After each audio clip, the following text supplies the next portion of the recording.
नमस्कार, मैं हूं प्रवीण और आप देख रहे हैं हमारा खास कार्यक्रम एक मुलाकात। इस कार्यक्रम में हम अलग अलग शख्सियत से बातचीत करते हैं, अलग अलग विषयों पर बातचीत करते हैं और कोशिश करते हैं कि कुछ नया समझने को और सीखने को मिले आप लोगों को।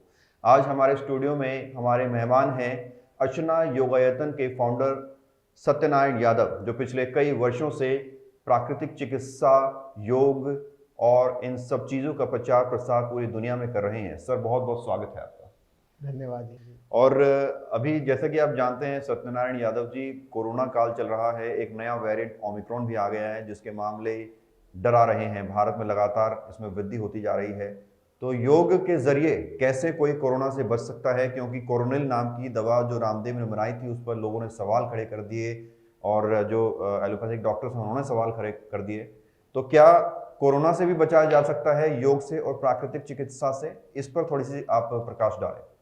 निश्चित रूप से ये तो विश्व विख्यात है और सर्वमान्य है कि हमारी इम्यून सिस्टम, जिसको बोलते हैं रोग प्रतिरोधात्मक क्षमता, रोगों से लड़ने की क्षमता, अगर हमारी पर्याप्त है, एक स्तर की है, तो योग अभ्यास करने वाला या प्राकृतिक चिकित्सा या प्रकृति के नियमों का पालन करने वाला, कहते हैं कि nature is mother and there are some rules and regulation of mother. If you follow the instructions of rules and regulation of mother, यानी प्रकृति के नियमों का हम अनुशासन के साथ सम्मान पूर्वक पालन करेंगे, यानी अनुशासन के साथ जिएंगे, प्राकृतिक आहार लेंगे, सात्विक आहार लेंगे, योग प्राणायाम करेंगे, तो हमारे अंदर जीवनी शक्ति इतनी अधिक होगी, वाइटल फोर्स, कि हमें कोरोना क्या, दुनिया का कोई संक्रमण नहीं संक्रमित कर सकता है। एक बात। दूसरी चीज़ कि prevention is better than cure. जो भी सरकारी मान्य हैं, जो भी निर्देशन है, उसका भी पालन करना हमें चाहिए। तो दोनों को सम्मिश्रण किया जाए तो निश्चित रूप से कह सकते हैं कि हमें कोई भी संक्रमण, कोरोना क्या या कोई भी संक्रमण हमें संक्रमित नहीं कर सकता है, दावे के साथ हम कह सकते हैं। ठीक है। आपने कहा कि कई ऐसी बीमारियां हैं जिनका इलाज बेशक एलोपैथी में नहीं है, लेकिन योग और प्राकृतिक चिकित्सा से उनका इलाज हो सकता है। मैं ये जानना चाहता हूं, क्या योग तो ठीक है, क्या ऑपरेशन भी कर सकते हैं आयुर्वेद के डॉक्टर से? देखिए, सर्जरी भी कर शल्य सकते हैं? चिकित्सा जिसको बोलते हैं वो आयुर्वेद से ही निकला है। और जैसे बहुत सारी बीमारियां हैं जिनकी शल्य चिकित्सा की जाती रही है, जैसे बवासीर आदि।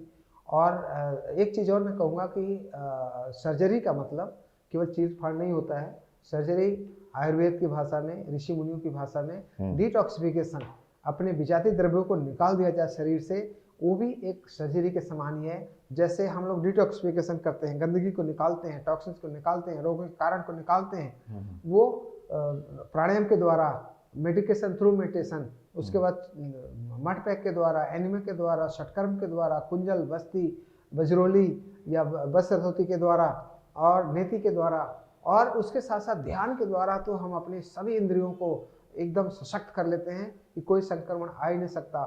तो कहते हैं कि शल्य चिकित्सा की नौबत ही नहीं आएगी अगर हम योगाभ्यास करें। तो अगर स्थिति खराब भी है तो हम किसी भी तरह की, किसी भी अवस्था की बीमार को हम ठीक कर सकते हैं। बस एक चीज़ है कि हमें एलोपैथ को भी हमें सम्मान देना है कि कुछ ऐसी अवस्थाएं आती है, जैसे एक्सीडेंट हो जाए, आकस्मिक कोई आघात हो जाता है, तो उसमें हमें एलोपैथ का भी सहारा लेना चाहिए और लेने में कोई बुराई नहीं है। हम सलाह देते हैं। भगत चंद्रा हॉस्पिटल विश्व की सभी आधुनिक और बुनियादी सुविधाओं से परिपूर्ण एक world class multi speciality hospital, Mahavir enclave, Palam डावडी रोड पर स्थित साउथ वेस्ट दिल्ली का एकमात्र मल्टी स्पेशलिटी हॉस्पिटल, जहां 24 घंटे आपकी सेवा में उपलब्ध हैं वेल क्वालिफाइड डॉक्टर्स और हेल्पिंग स्टाफ। डॉक्टर CM भगत द्वारा स्थापित भगत चंद्रा हॉस्पिटल आपकी सेहत का ख्याल रखना ही इसकी प्राथमिकता है, वो भी अफोर्डेबल रेट्स में। अगर एक्सीडेंट हो जाए या आकस्मिक कोई समस्या आ जाए तो एलोपैथ को, मेरा एक संदेश यही है कि हम विभाजन ना करें कि एलोपैथ बड़ा है कि आयुर्वेद बड़ा है कि योग बड़ा है। हम चाहते हैं कि पेशेंट लोग तो निर्दोष होते हैं और उनको आवश्यकता होती है सहारा की, मदद की, सहायता की। तो हम चाहते हैं कि एलोपैथ, आयुर्वेद, योग, प्राकृतिक चिकित्सा और भी थेरेपी जितनी हैं, सब लोग मिलजुल करके एक प्लेटफॉर्म पर काम करें और सरकार आयुर्वेद को, योग को, प्राकृतिक चिकित्सा को अनुसंधान के लिए इतना बढ़ावा दे बहुत आंशिक रूप से हो रहा है, जो कोई नहीं जानता है। इतना ज़्यादा, इतना प्रचुर मात्रा में, इतना पर्याप्त मात्रा में शोध हो, अनुसंधान हो जाए, प्रामाणिकता के साथ हम नई पीढ़ी को बता सकें या सामान्य जन सामान्य को बता सकें, एक एक आदमी को मालूम हो जाए, विश्वास हो जाए कि जैसे एलोपैथिक दवाइयाँ कारगर हैं, आयुर्वेदिक दवाइयाँ भी, योग भी, प्राणायाम भी, प्राकृतिक चिकित्सा भी उतना ही कारगर है, और इस विश्वास के साथ किया जाए तो मैं समझता हूँ, मेरा अनुभव ही है और विश्वास भी है कि यह चिकित्सा पद्धति योग आयुर्वेद बहुत सस्ती हो जाएगी। हमारे देश के गरीब से गरीब आदमी भी स्वस्थ रह सकता है, और हम लोग घर घर को एक स्वस्थ समाज का निर्माण कर सकते हैं, जो एलोपैथ नहीं कर पाया है। इसको बहुत प्राचीन काल में कहा गया था कि रहीमन बहु भेषज करत, व्याधि न छाड़त साथ, खग मृग बसत अरोग बन हरि अनाथ के नाथ। कि जो प्रकृति के शरण में रहते हैं पशु पक्षी, उनका कोई ना सर्जरी करता है, ना कोई चेकअप करता है, ना कोई दवाई देता है, फिर भी वो चिड़ियाघर के जंतु जानवर से, पालतू जंतु जानवर से ज़्यादा स्वस्थ और सुंदर होते हैं, दीर्घायु होते हैं, प्रसन्न होते हैं।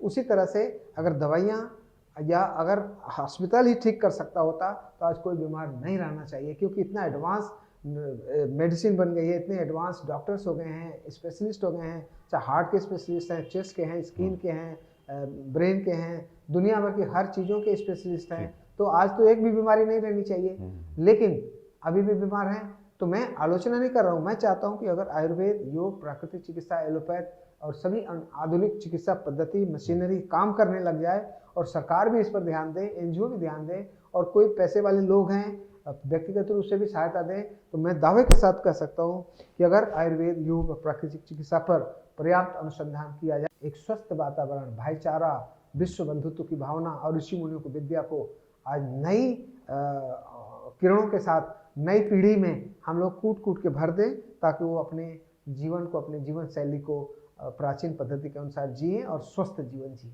चलिए, बात करने के लिए बहुत बहुत शुक्रिया सत्यनारायण यादव जी। धन्यवाद जी। तो ये थे मेरे साथ योग गुरु सत्यनारायण यादव जी, जिन्होंने बहुत अच्छा एक मैसेज दिया है कि योग को सिर्फ सीखिए मत, इसे जिंदगी का हिस्सा बनाइए।